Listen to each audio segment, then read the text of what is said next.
Salut à tous, c'est Napo de l'atelier sonore et visuel. Aujourd'hui, on se retrouve pour un tuto assez rapide sur l'outil de dessin sur IVM2.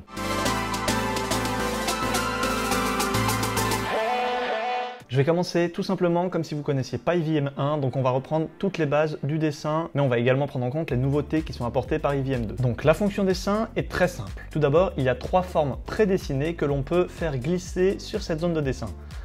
Le carré, le cercle et le triangle. Ces trois formes sont prédessinées et il suffit de glisser-déposer pour les amener sur la zone de dessin. Ensuite, il y a la fonction Draw Tool, qui est donc l'outil de dessin. Il s'agit de dessin par points, ça veut dire que vous allez placer des points les uns après les autres et ça va former un dessin. Pour vous montrer un petit exemple, j'enchaîne les points et entre deux points, il y a une ligne droite.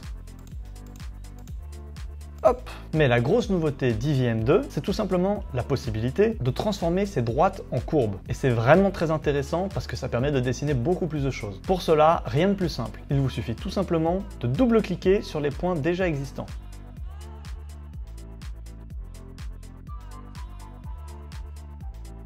Et voilà, donc la forme que je venais de dessiner qui était à base des segments sont maintenant des courbes de Bézier précisément. Comment modifier correctement un rayon? Pour adapter réellement la courbe à votre projet, vous n'avez qu'à sélectionner le point et ensuite, vous allez voir de part et d'autre, lorsque vous allez sélectionner le point, vous allez observer une droite.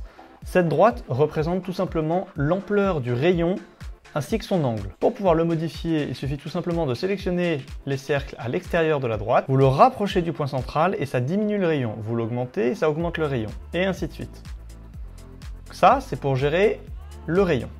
Et ensuite, vous pouvez régler l'inclinaison du rayon tout simplement en décalant l'angle. Et ainsi, vous pouvez dessiner toutes les formes que vous souhaitez. Alors, petite particularité pour ceux qui veulent faire du dessin un petit peu plus poussé, si vous regardez bien sur le côté dans l'onglet Propriétés, vous avez les 4 possibilités que vous pouvez retrouver lorsqu'il y a un point. Alors, si je reprends la première c'était celle qu'on avait mis au début, c'est-à-dire par défaut, celle qui rejoint des segments. La deuxième fonction permet, elle, de modifier et orienter un rayon, sauf que le réglage s'applique de manière symétrique par rapport au centre. En revanche, si vous sélectionnez la troisième fonction qui s'appelle Asymmetrical, vous garderez la même orientation. En revanche, vous pourrez régler 2 rayons différents.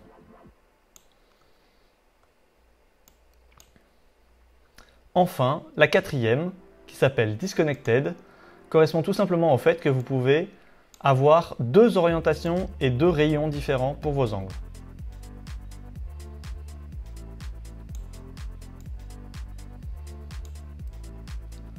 Ainsi, cela vous permet d'avoir un maximum de possibilités pour vos dessins. L'outil est vraiment très simple à utiliser, il demande juste un petit peu de pratique, donc ce que je vous conseille, c'est de vous entraîner. On va finir avec une petite démonstration rapide. Pour cela, je vais intégrer une image. Alors j'ai choisi sur internet une image très simple avec des courbes. Voilà, donc je vais reprendre ce dessin très rapidement et vous montrer à quel point le système de dessin fonctionne très bien. Alors ce que je vous conseille, c'est de mettre 3 points, un aux extrémités d'un rayon et un au centre.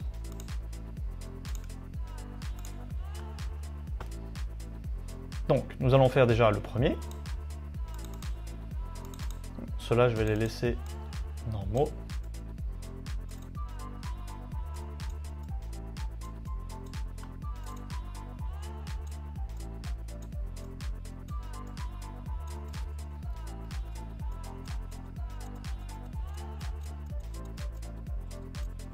Ainsi, si on applique un effet très simple, l'outil va suivre les courbes. Il ne reste plus qu'à appliquer les effets que vous souhaitez avec les réglages que vous souhaitez. Voilà, c'est tout pour cette vidéo.